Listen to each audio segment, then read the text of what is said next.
Welcome to the Ken McElroy Show. I'm your host, Danille, here with Ken. What's going on? Ken was just complaining about his coffee cup. Do you want to explain to the audience what you were complaining about? To see the logo, which is fine.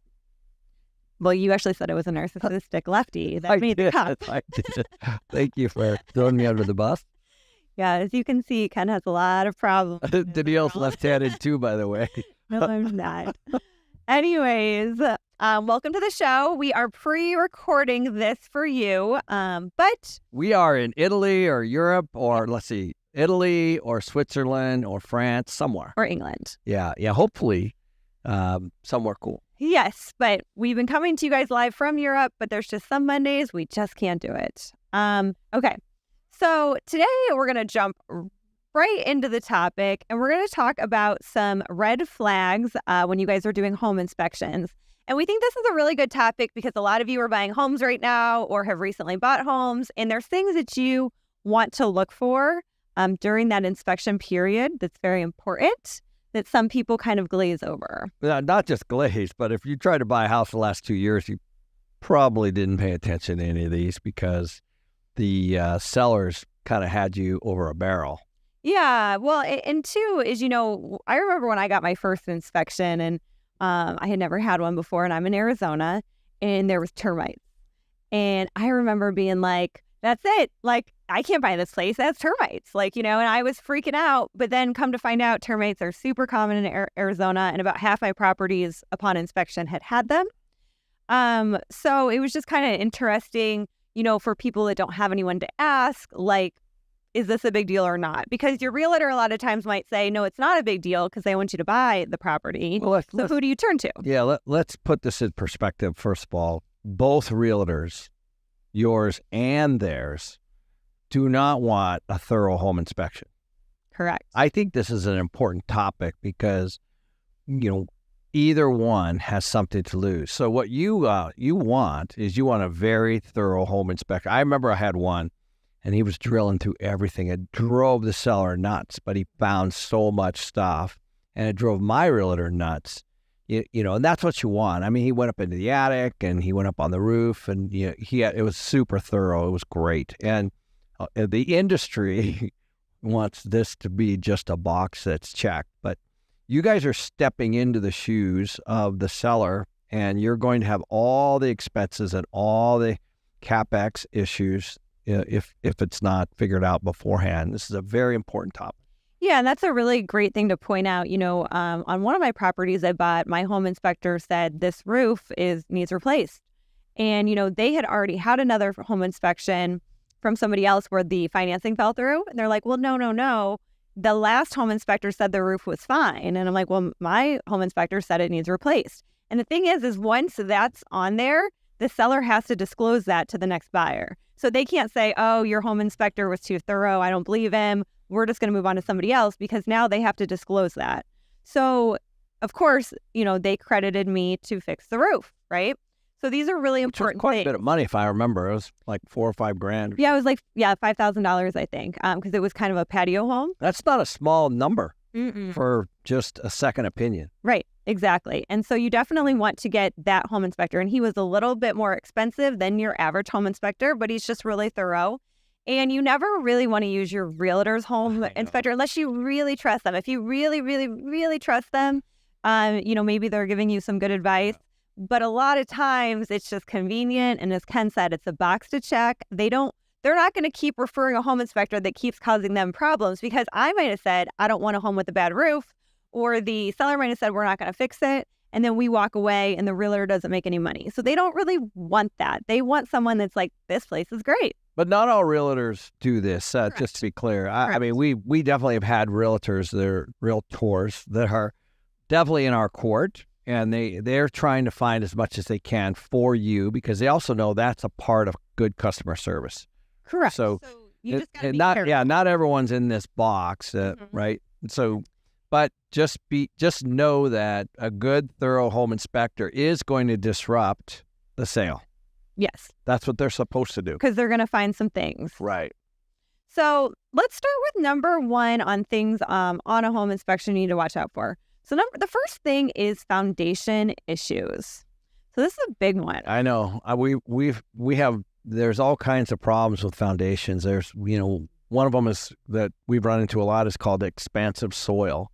So this is not probably the best analogy, but think of something that's built on quicksand. Now, obviously it's not quicksand, but expansive soil is typically they test the soil first, but foundations and create problems. All your electrical and plumbing and all that stuff are inside of foundations. So this is a big one. Yeah, and it can be hard to get financing if you have foundation issues, and even if they're fixed, they can creep back up. Yeah, we've bought properties that have some. In other words, we bought one big property in Austin, and there was a drainage problem where it was a lot of slope in the property, and all the water would go down, and it was creating issues around drainage. We knew this beforehand, so we fixed that. But then what happened was that drainage also created problems with the soil for erosion, and then which also created foundation problems. So, and then I had another one in Oregon where there was a flood that came up on the river, and it eroded the bank, and it broke the building in half. Wow. In half. I actually looked at the building. No joke. It had this vinyl, or no, it was like metal siding, and had a strip right up the middle. Literally, because half the building was on a solid foundation and half of it wasn't, and it broke. Obviously not completely, but it broke. So they tried to repair it. We caught it during due diligence. So these are big deals. Yeah, they can be. And, it's funny. I was kind of looking on YouTube, and there's some realtor videos. Oh, foundation issues really aren't that big of a deal. They're easily fixed, yada, yada, yada. And sometimes they can be, but you really have to understand what's wrong, and you really have to have a company to be able to tell you if they can fix it or if it's just a Band-Aid. Yeah, and to be honest, they can be fixed. The foundation itself is concrete. That can be fixed. What can't be fixed, potentially, is what it sits on. And that's the bigger issue. What does it sit on? Right? How are you going to fix that? Like what's making the foundation in the first place? They put these big footings in, obviously, and those kinds of things. The issue is not what the house sits on. It's not the concrete that it sits on. It's what's underneath it that actually makes the concrete break. So it's a big deal. Yep.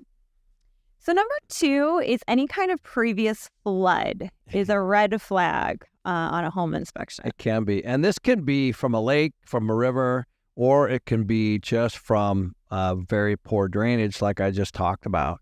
So it's not always a bad thing, but think of foundation problems, erosion problems, but also think of mold. So we're going to get to that. Okay, but I can't pass up mold because it needs water, and we're talking about floods. True. So would you rather me stop and then move on, or would you want to talk about potential? Okay, good. So when there's water penetration from a flood, then of course it can turn into mold, which can turn into health problems. So, these are all potential things. And these, when you're buying something, it's in a 100-year floodplain or 150-year floodplain, you typically have insurance and all that stuff, but you also got to take a look at your insurance, because we've had situations where the flood piece isn't covered. So, right. We've even had a situation where we had a storm sewer that from a storm, you can imagine trees fell down and all that and plug up the storm sewer, which was the drainage. And then that rose just like plugging up your bathtub. And then that flooded all the ground floor units. So there's this flood thing is real, especially if it's not remediated and solved. Yeah, my father has a huge fear of water. So he always says if a house has water problems in the past, they'll have them in the future. But also it's kind of funny because my parents, when they moved in, it was like a newer development, and the city had made all the drainage go kind of downstream. Well, their neighborhood kind of sits kind of lower down. Yeah. Well, it flooded the whole entire neighborhood. My parents sit higher, so they got lucky because they had some space. But the house across the street is right off of the drainage retention pond. Yeah. And it flooded, and now it's flooded 3 times since then. And it has flooded with 3 different new owners. Yeah. And so it's, and when I say flood, I mean first floor underwater. So, I mean, that's pretty serious flooding. It is. Yeah, yeah. We had a property in Houston that we bought, actually, where if you guys remember one of the hurricanes, I think it was Hurricane Ike, it broke the levee, which was holding back this whole area in Katy, Texas. And they actually released it because they thought that the levee was going to break. So it flooded like the square miles of all these places. So these are big deals. You remember, I think Trump's famous comment of, New Orleans is, which was also Hurricane Katrina. New Orleans is also built inside of a levee, if I recall. So in other words, all those floodwaters are held back as a result of, and when there's something like that, and Florida's another one. So these turn into massive insurance problems too. This is why a lot of people won't buy in Florida right now, because the insurance cost to put insurance on there is so high, because insurance companies have paid so much money for basically flood. This is bigger than fire, bigger than wind, which is tornado or whatever, or even hail. The flood is a real significant problem. Yeah, absolutely. The next one that's coming up is mold and water stains. So you had mentioned mold briefly, but water stains is also a big red flag in a property. It can be. Yeah. Mm-hmm. Yeah. So we've had, obviously, mold can't grow without water, period. So it can come from drainage. It can come from a flood, like we just talked about. It can also come from interior plumbing. So I had a situation in Las Vegas where we had shower valves that were installed. They're brand new, but when they were off, they leaked inside of the wall. So brand new place, and they were leaking inside of the wall, which created mold inside of the wall. So when you'd go in a unit, you'd see the mold. You could visibly see it, but not in not all cases can you see that kind of stuff. Mm-hmm. Correct. Right. Well, and it's important to find the source of the mold, right? Like you want to find why there is mold or why there is a water stain, and see then how bad the extent of the damage is and if it's salvageable or not. Hopefully it's just something super simple, like the P-trap under a sink, or maybe even a bath overflow from a unit upstairs.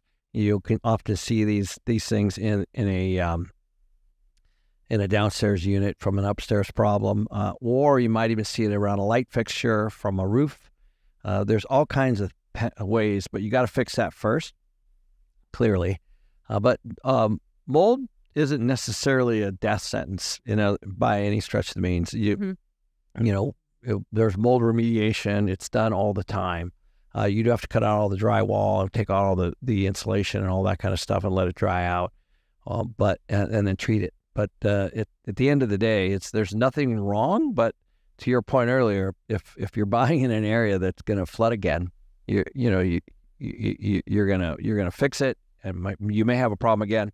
Where I grew up in an area called Everett, Washington, we had all these rivers all around this area called in Snohomish and Snohomish County and all that. And every time we had really, really big snow, that we would have what we call the spring runoff. It would flood the rivers, and the rivers would go over their banks, and then would flood into the respective areas. Water does its thing, so just understand all that can be a problem. Yeah, and you don't want to pay for the mold remediation if it's already there. That's why it's important you want to catch it. Right. The fourth thing is seeing a lot of houses for sale in a certain area or neighborhood should be a red flag to you on some level. Yep.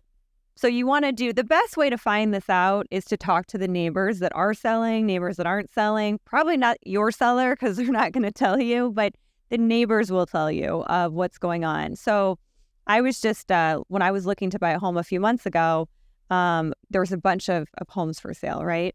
So come to find out, their land lease, which was locked for 100 years, but it had an inflation clause. Oh. So the land leases were going way up, and that's why there was so many units selling.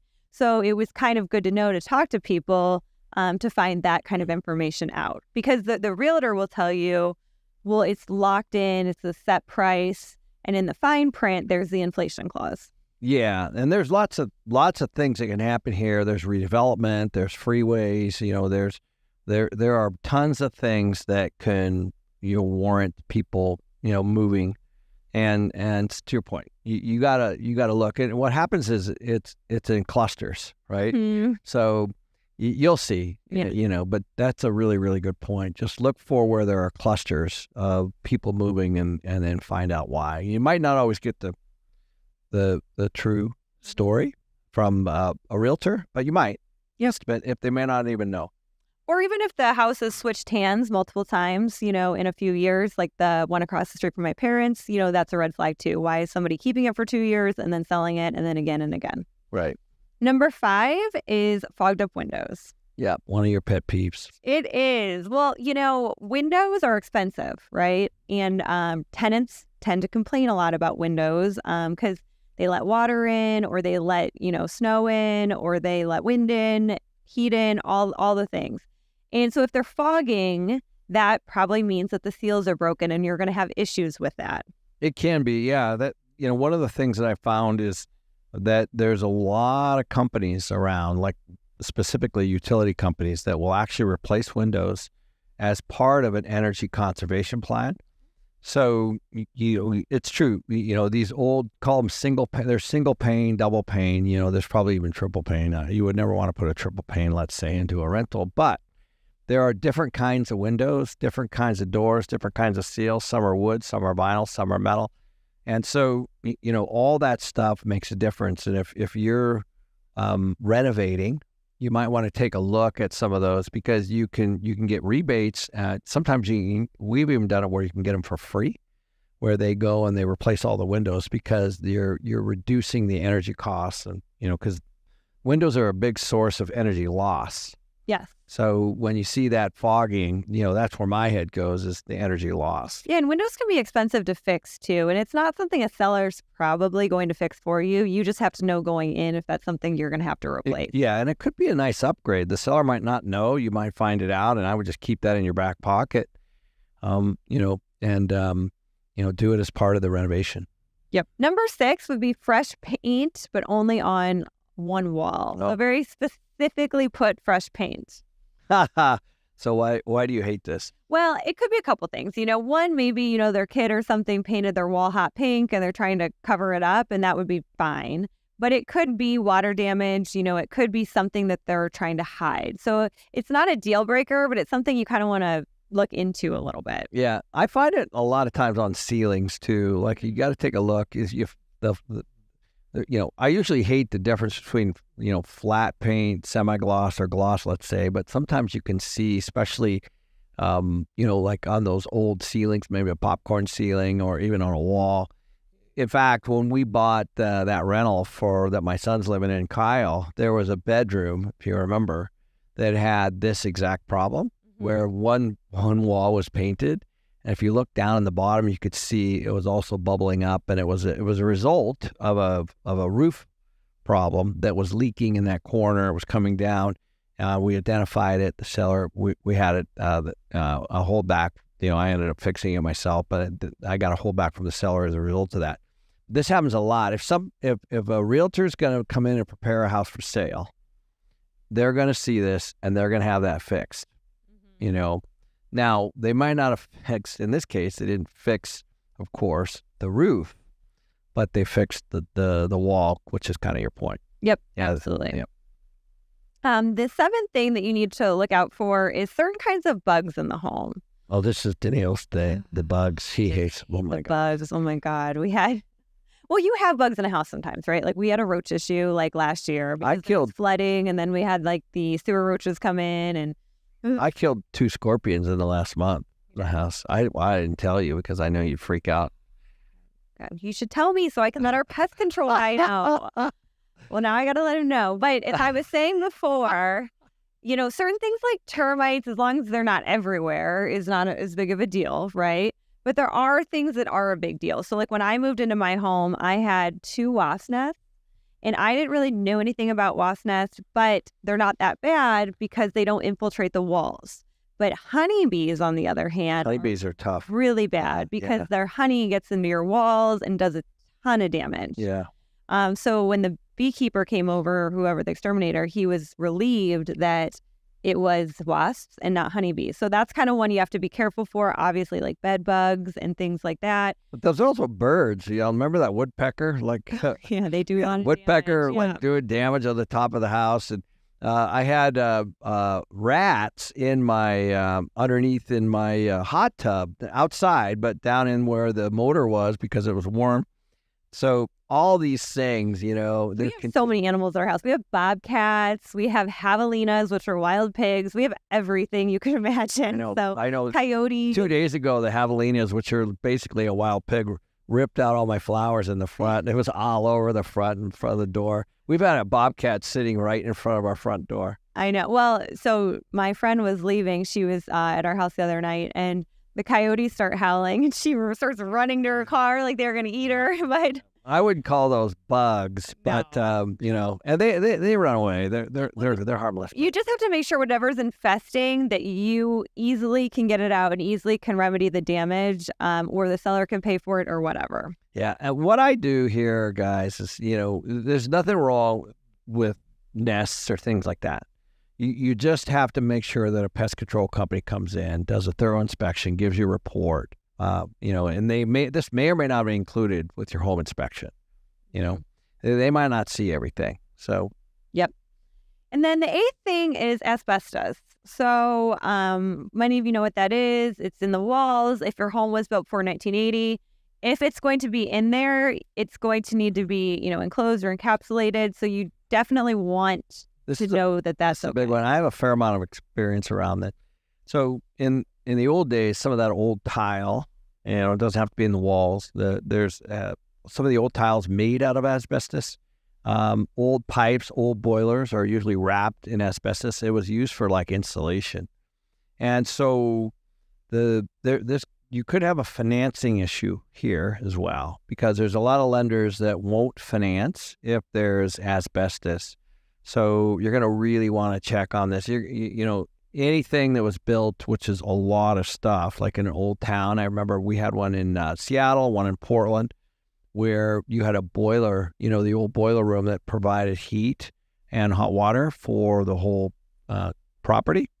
Well, obviously, massive asbestos, you know, and to remediate it is super expensive. These guys come around in hazmat suits, you know, like when we got COVID in Belize, where that lady came in, you know, it's something like out of E.T. You know, they walk in with these hazmat. It's a big deal. Well, asbestos is very dangerous to breathe. It is. It's bad. And the minute you break it up and you put encapsulate, and then it actually is in the air, just like dust, and you can breathe it in your lungs. It's not good for you. So, would you pass on a property that had asbestos? I might. Yeah. It's a big deal. When you do due diligence, we do what's called a phase 1 environmental. And that typically identifies this plus a bunch of other things. And if they find asbestos, then you go to what's called phase 2, possibly even phase 3, which is, you know, the remediation piece. So on a commercial property specifically, this could be a problem. However, there are ways around it. There are ways to fix it. There are, you know, a lot of this stuff's been remediated at this point, but it's been a big deal. And it's houses built before 1980, right? I can't remember exactly the date, but just know that you need to have somebody look and check that box. Yeah, if you don't have a newer home. So we're going to jump into some of our questions. Make sure you sign up at kenmcrory.com/join-now. Our membership is $30 a month. You can ask Ken questions. We have happy hours, lunch and learns, webinars, very informative and a great community. So, Alexia is asking, what are some ideas to offset the cost of our vacation home? Other than Airbnb, as I don't want people in and out every few days. Yeah, that's a tough one. So it depends on where it is and what you get. You know, if you have storage, you could do that. I have friends that own homes in second places, like I'm talking about Montana or Idaho or Utah, and they store boats. In fact, even our friend Rick, he had a Ferrari and a Jeep, I think, and he stored it in my garage when I was gone. He paid for that. So there's obviously that. If it's on a lake, there's a ton of ways to monetize that. Like what are some ways on a lake? Well, from my standpoint, remember we had the pontoon boat, the jet skis, we had the speedboats. Depending on the size of your dock, I have plenty of friends on our lake that they have 2 or 3 or 4 spaces, like Chuck, for example. And I pay $5,000 a year for a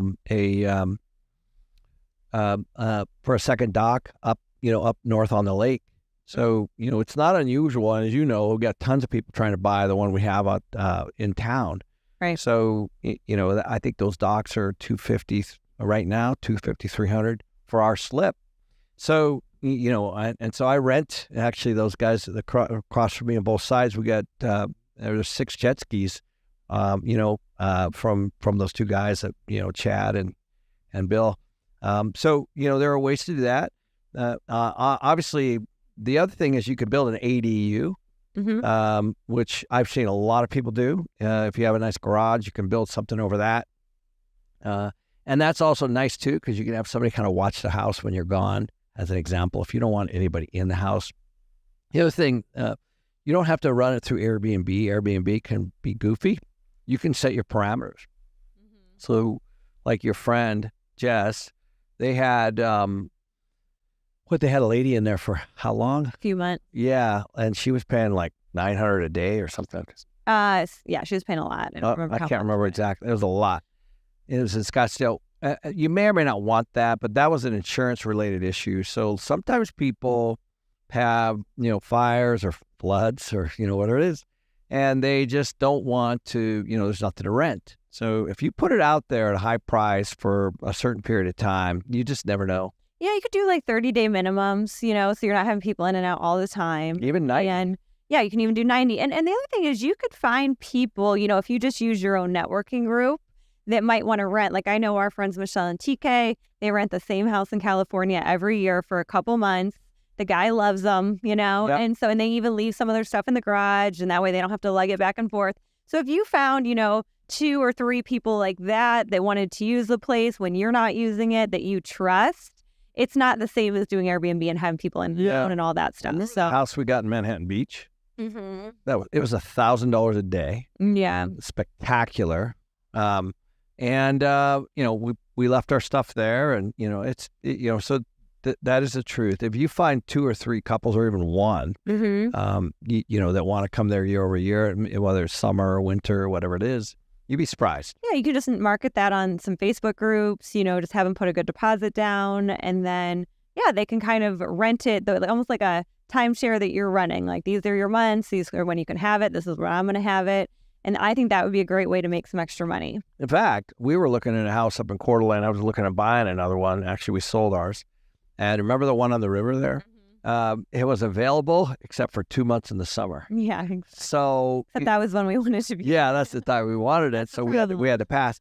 But it's out there. Yeah. Like, yes, they're going to rent that thing for 20 plus a month, and they probably have already. Yeah. Well, it's just a way to make extra money. You're not really trying to necessarily break even or make money. You're just trying to offset your cost a little bit. But you get to screen who they are. Yeah, that's the point. Nathan is asking from the inner circle, we are looking to buy a second home in California, but it seems cheaper to rent. However, it's annoying to only rent and take our stuff back and forth. What we can do. That's a good point. I like his last part. What we can do. Well, so we've looked at this, right? I mean, a lot. Obviously, we just talked about Manhattan Beach. The home that we were renting, it was what, 10, 12 million bucks, I think. And, and the property tax bill, I remember I looked at it, it was like 1.1 or something. So it was like the property tax bill was it 10? The property. It was cheaper. The property tax was more expensive than the rent. Yeah, it was crazy. So, so you start looking at these things and you could be right. If somebody bought something years ago, of course, they're not going to have that scenario. But right now in the areas that we've found that we haven't found it feasible to buy anything there, even though I would love to, I actually was just looking this last weekend in Coronado, California, Coronado Island, and there's some gorgeous houses, $2, $3, $4, $5 million, just, within a block of the beach. And, but you can rent them for 20. So luckily. What would Ken do? Because Ken doesn't know. Like sometimes you just want stuff and then you just get it. I do. I know. I've had lots of second homes in my life. Right now, I'm down to just one. Because we have Airbnb and it's convenient. Yeah. So Danille and I have a wrestling match over this all the time. She's clearly winning. But I do like to be able to load up all the stuff and have something permanent. One thing you might want to consider is just renting the house. My buddy does this, Scott, in Manhattan Beach. Yep. He rents a really nice home there for $10,000 a month for 12 months. Yep. So he pays $120,000 for rent, which seems crazy, but then he but it's less than tax. He leaves all his stuff there, leaves a car there, flies into LAX and stuff, 15-minute Uber.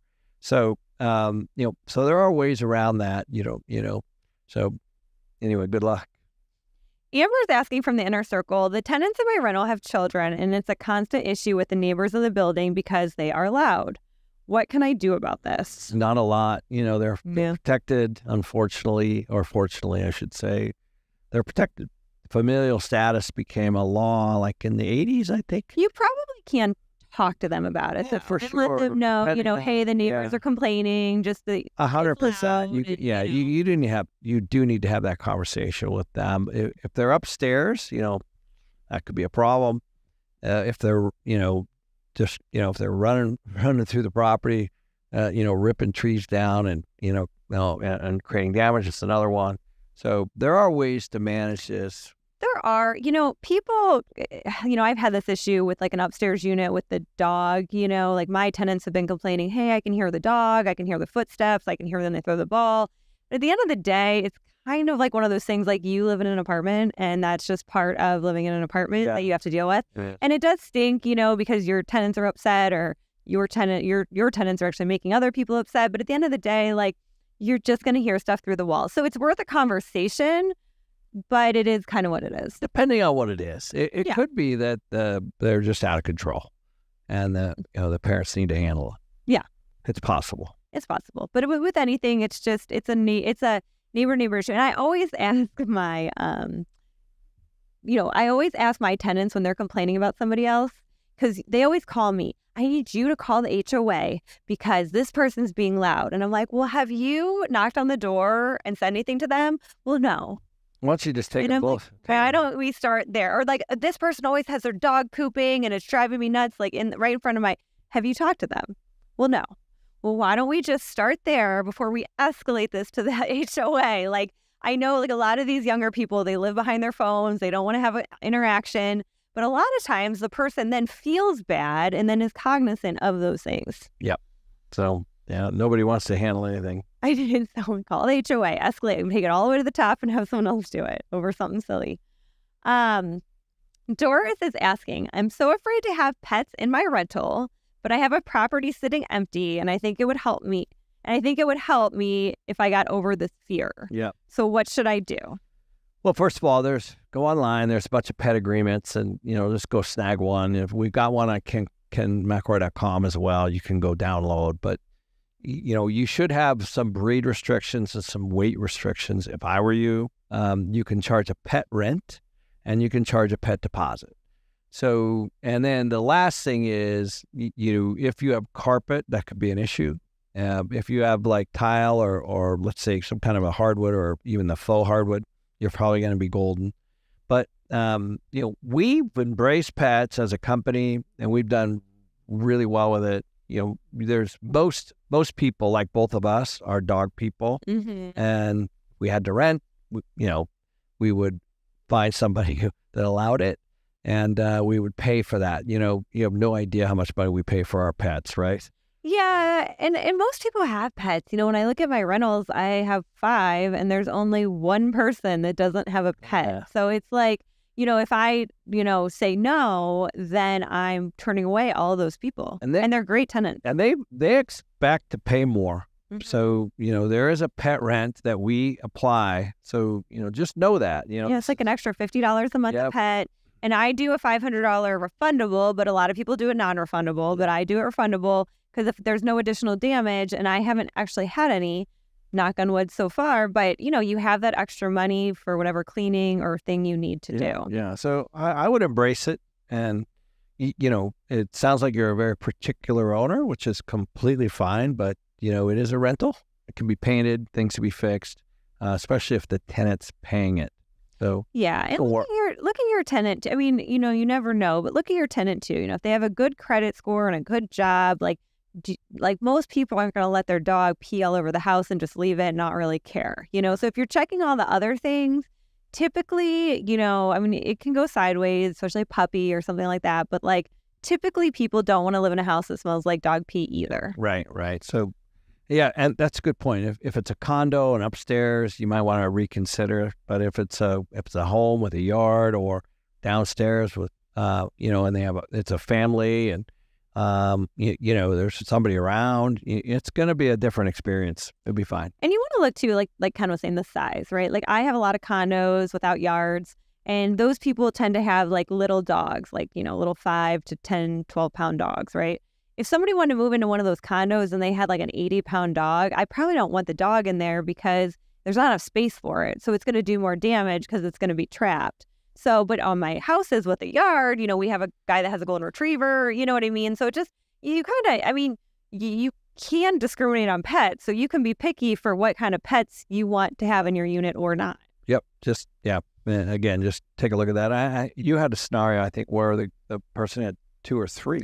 Yeah, I have a guy that has 3 small dogs, and the reason that he's renting my place is because everyone said, nope, 2 dogs is the max, but his dogs are 5 pounds. So to me, I'm like, okay, you have 3 5-pound dogs. It's not really different than having one medium-sized dog. So not to mention the fact, where's he going to move? Right. Exactly. He just renewed, right? Because he can't move anywhere. You got to think of that too. Yeah. Like if Danille's been over there plenty of times. There's 0 damage. Right. The guy's awesome. The place is clean. Mm-hmm. He's got 3 small dogs, and what are his choices? Right. To correct. move? There's not many. So you have a built-in tenant for a while. Yeah, and just because you have this box and it's 2 dogs is your limit, and I get it because I wouldn't want 3 40-pound dogs running around that unit. But, when they're little, you just got to kind of use your own common sense and your own, what you're comfortable with. Right. But with you, because this is new for you, I would start with 1 small dog. Yeah. And you're going to freak out. how it goes. I wouldn't do anything else. So, one at a time.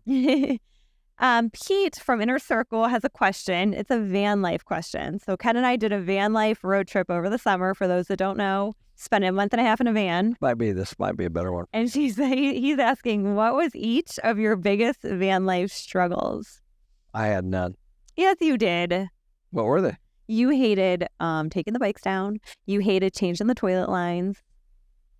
I actually didn't hate it. You hated that I would sleep in sometimes. Here's all I hated. I hated that Danille hated it. So I said, if it was van life for me, it was 100%, let's say.